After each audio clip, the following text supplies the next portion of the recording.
Dzisiaj jesteśmy błogosławieni przedstawić jeden z wnikliwych wykładów zatytułowany Bycie samemu nie oznacza samotności. Część 6 z 6 między mistrzem a uczniami. Wykład udzielony w języku angielskim 22 marca 2012 roku we Francji. European passport is more free than South African. Congratulations. Yeah, very good. Yeah. Good for you. But I don't have a boyfriend in my house available, okay? So if you want a date or coffee, it's very inconvenient. I don't coffee that much. I don't even coffee. I mean, you hear all the story that I invite a taxi driver and all that. But that is, how long since I met you, and that's it. You know what I mean? Yeah. So it seems like a lot, but it's not. Yeah. Just that.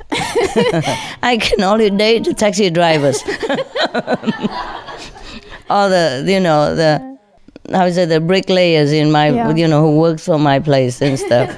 Well, Master, when I'm around you, I don't need a man. You're enough for me. Okay. I believe you. Because you told me that you make up for me, I was scared. I have to put it straight to you. I don't want illusion. I don't want to give you a wrong impression. Yeah, I do makeup and all that for you, of course, but for man and for woman, for lesbian, for gay, all alike. Yeah? Young and old. I love them all. Yeah? Mm. Yes, love? I was wondering about love and attachments, because recently I read in Secrets to Effortless Spiritual Practice that if you fear attachments, then don't love, or something like that. No. Because all of your teachings are about extending our love to... Yeah, of course. But you can also have your individual family love. Right. It's not exclusive, yeah?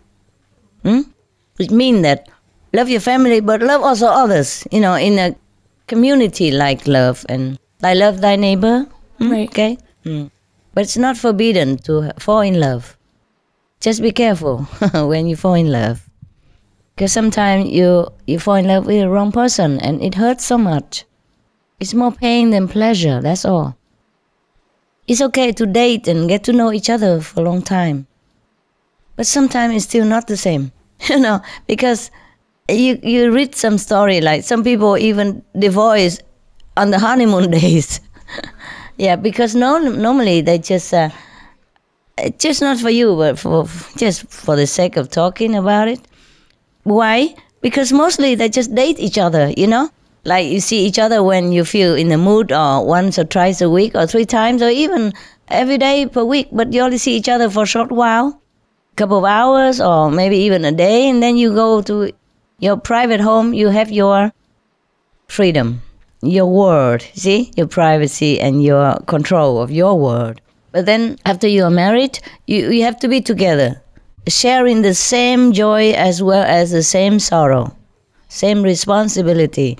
But when you're dating, you always share the joy.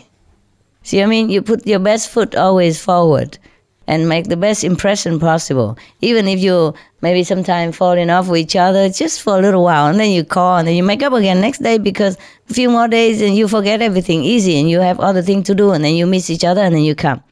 But when you are together, that's difficult to do that. You cannot miss each other because you see each other every day. You cannot forgive each other because yesterday he made a mistake, today he make another one, for example. You see? And the day before he misunderstand you, or he didn't listen to what you want, and today he did the same thing again with another thing. So you don't have a space to forgive and forget.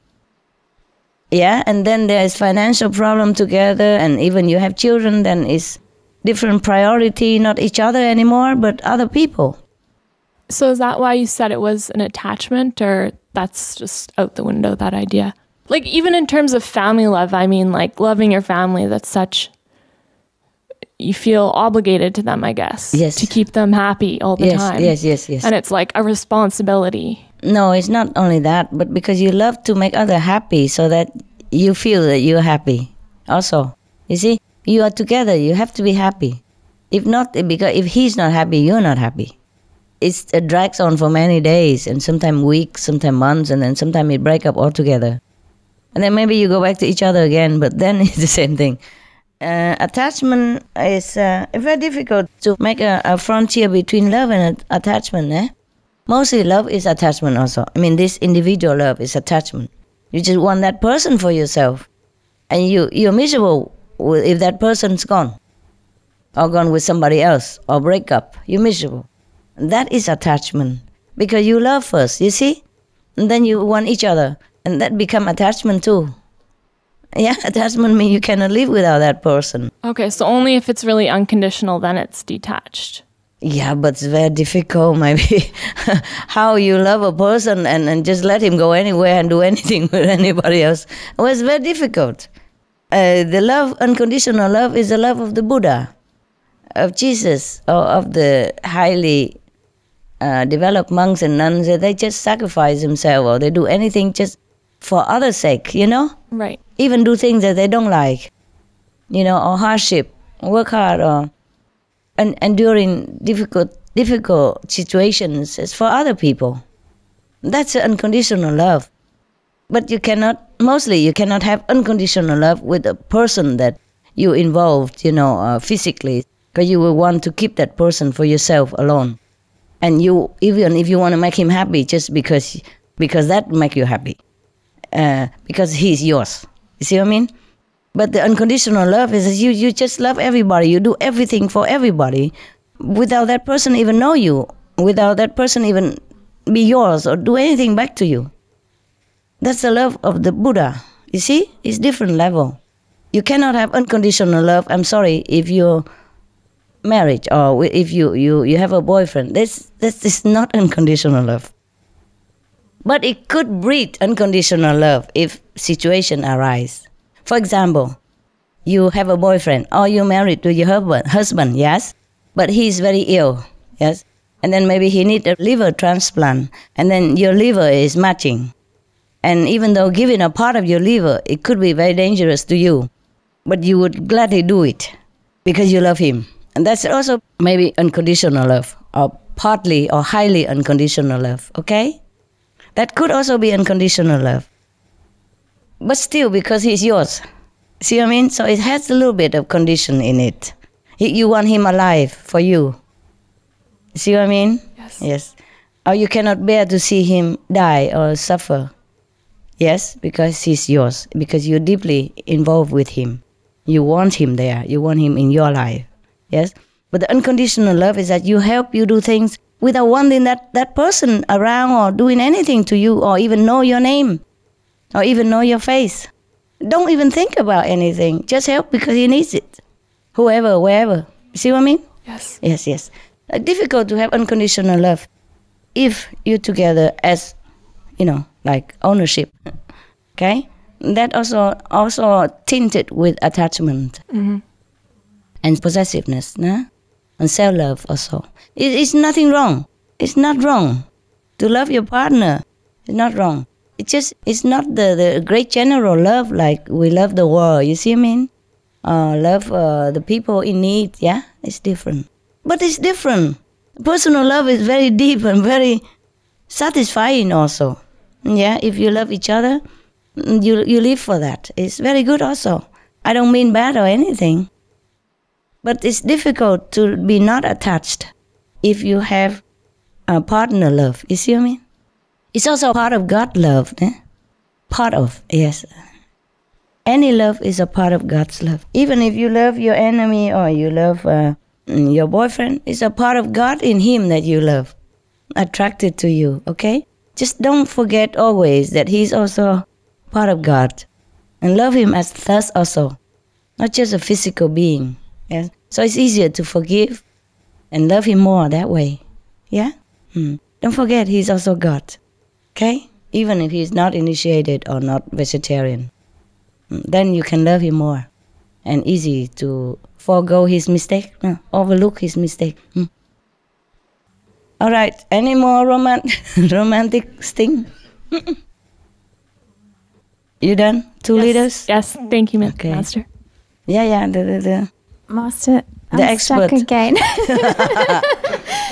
No, Many years ago, you told me that I must get a boyfriend.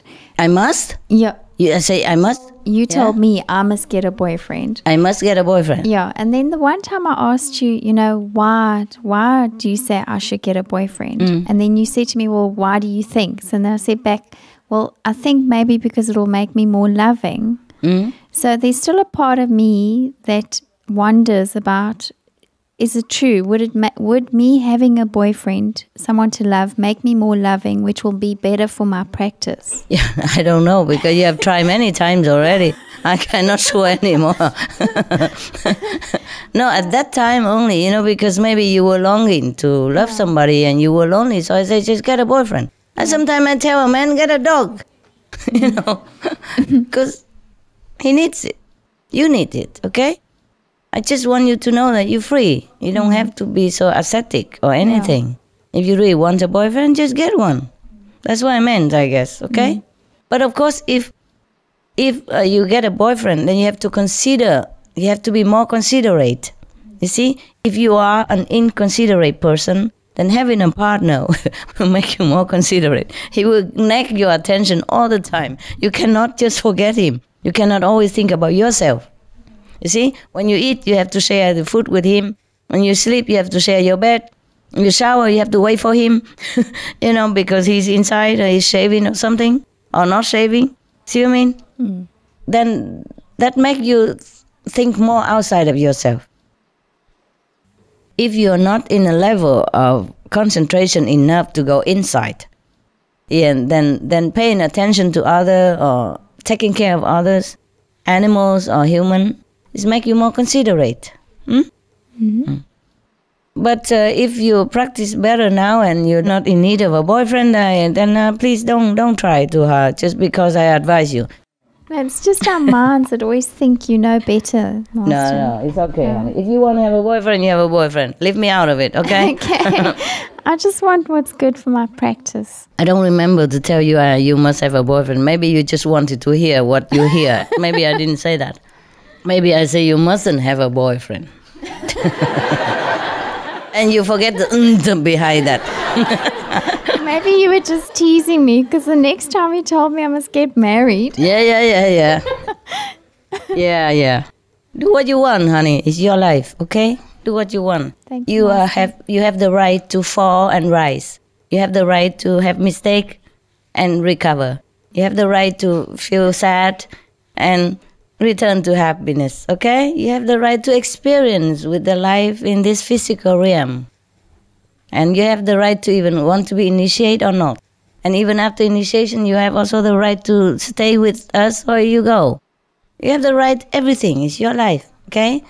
So if you ask me, then I say, okay, do what's good for you.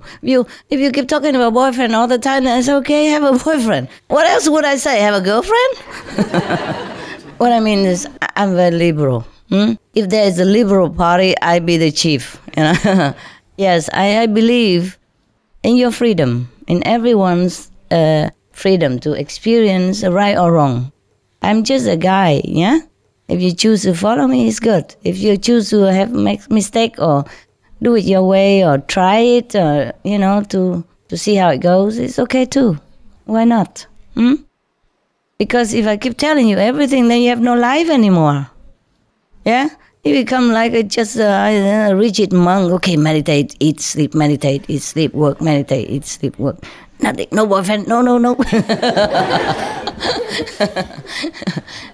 Have a boyfriend if you want a boyfriend. What can I do? I mean, if you're longing to have a boyfriend and I tell you not, this will make you feel worse. No? You feel more like inhibited, like struggling even more, see? Because sometimes if you have too much of a thing, then you fed up. Then you stop. Okay? Maybe sometimes better that way. But depends on person, Depends on person. Okay, what else? If you want to have... Oh, you keep talking about boyfriend all the time. No. Then I think you do want one. Master, this is why I tell you about my lack of confidence in my practice. Because Like, because I know you can see my karma, so I know that you can see my... But it changes all the time, honey. It changes. Yes. It changes with yourself. It changes with the world. This is why I'm leaning out to you and asking you, because I can't see myself. So Okay. I don't see what's good for myself. Like, if somebody came out to me, intuitively I can sense for someone else very well. But when it comes to myself, my sensing is very bad for myself. Understand. So that's the only reason why I'm asking. Never mind. Have fun. Why can't you just leave the man alone and just be alone? Yeah? The more you practice, the less you need this kind of thing. Just sometimes you work too much and you stress out in the world. And then you are more overwhelmed by the karma of the surrounding. See what I mean? Then you go down, and then you really feel like you need somebody. But bear in mind that body might give you even more trouble than you expected. Because sometimes we think, okay, if I have a nice man who loves me and take care of me, then I feel better. But you feel worse. He might bring more trouble than you bargained for. See what I mean? So just let it go. Whatever it comes, eh? Okay. Don't ask me about boyfriend, girlfriend, or married stuff. I'm a little bit feeling strange about that, okay? Yes. Even if I have a boyfriend or a husband now, even if I do, for example, even if I do, I don't, but if I do, I still feel very strange then. See what I mean? It's a different kind of, I don't know, different kind of thinking, different kind of level. And mostly even now, when I hear people talk about I have to take care of marriage or children, I feel a little strange from me, And if you are within the world and you're not unavoidable that you are influenced by their thinking, by their talking, because we are all connected and we have radio in here, see? So what happened to other people affect us a lot. It's collective karma, understand? So don't always blame yourself. It's a price to pay for being in the world. For being, working there and being successful or not successful. Being in the pot, in the mixing pot. Yes. Okay, anyone else? Love, romantic, married, behind there? Wow, time passed, eh? 2 o'clock plus. Wow, 1, 2, more than 3 hours. 3 hours, kind of. Oh, yes. Hi, Master. Hearing you say all of these things, though, how do you find a good balance between the mundane world and practicing? Because, finding a boyfriend and all of these things, it's just us trying to find God. Do you have a boyfriend? No, I don't. No, then don't ask. I know, I'm not talking about that, but how do you find a good balance? Because... How do I find a good balance? Yeah. Difficult. There's a price to pay for everything in this world. If you choose to struggle with feeling alone or loneliness sometimes and avoiding the other complication, then you stay single. But if you want to pay the price for having a taste of, partnership, yes, then there is also other complication to go with it, His or her personalities, his or her background, his or her complex or level of consciousness. You see what I mean? That bring things into your life, whether interesting or miserable or, or sadness or trouble.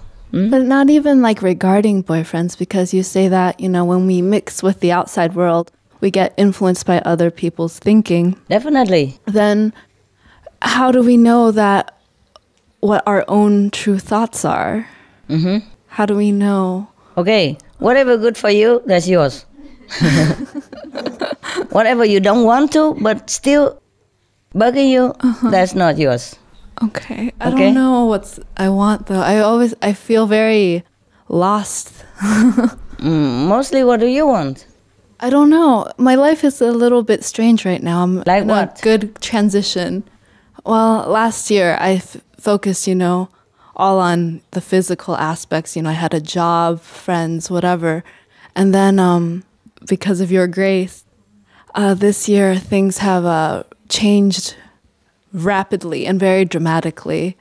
I told you I was in New York last year, and when my job ended, I was planning to drive back. And on January 1st, I went to go pick up my friend so that we could drive back together from New York all the way down to Georgia. And that night there was a very bad snowstorm.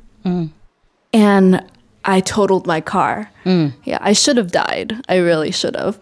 You haven't? And I haven't, yeah. Oh. What a luck. Yeah, it was because of your grace. And how you know? I wasn't there. I just know because the car was completely totaled. Understand. Normally, people would have died or badly injured or paralyzed. Exactly. Yes. And I only had like a scratch on my hand, and that was it.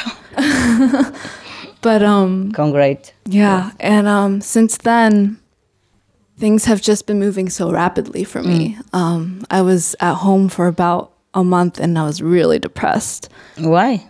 Because I didn't know who I was, and all of these things. I didn't know why these things were happening. What thing happened? Just like car accident? Yeah, and like family life, and all these struggles. Yeah.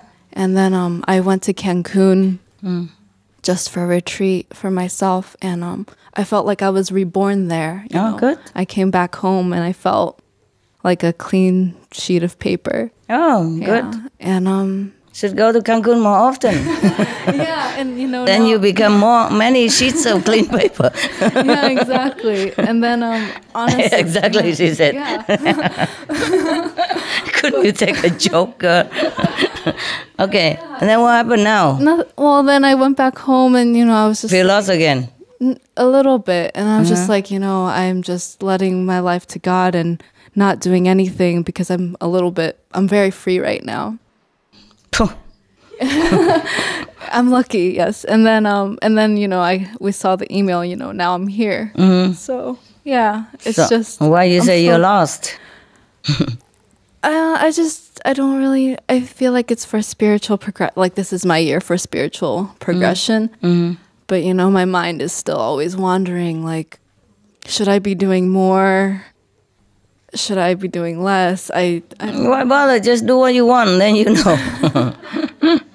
You're still young, that's why. Yeah. Most young people, they could be adrift a little bit, Just do what comes, yeah? Meditate as much as you feel like, or you think you should. Try it, yeah? And if you don't feel like you should meditate more, then try do something else, or you get a job or something, get a boyfriend. I don't want a boyfriend. No? Not right now. Okay, you're the opposite of the South African. Yeah. Okay, thank you, Master. Yes. Hey, are you still working? You say you want to stay here. Can you stay long? Master, I can stay until the 9th. The 9th, yeah, I know that. Because I have my own business. I went back into real estate. I know. You say it's good now. You earn $1 million or something. Millionaire now, right? I didn't tell you. You didn't. You pay back? No, you own and you pay it all back, right? It's okay? You okay now? No, I still owe a lot more money. Oh. I am much better. Thank you, Mom. Yeah, how do you stay here if you own a lot of money? Go back to work, that's it. No, because, there's enough money coming in to allow me also to have the space. Yeah, it's okay. Because this is really important for me, Mom. Yeah, of course. What I mean is you do retreat, but then you go back to work, Clean up first, yeah? Yeah. And then you can stay if you can afford, yeah? Thank you, Master. No more question? Okay. Then we stop the mental gymnast today and we do something else.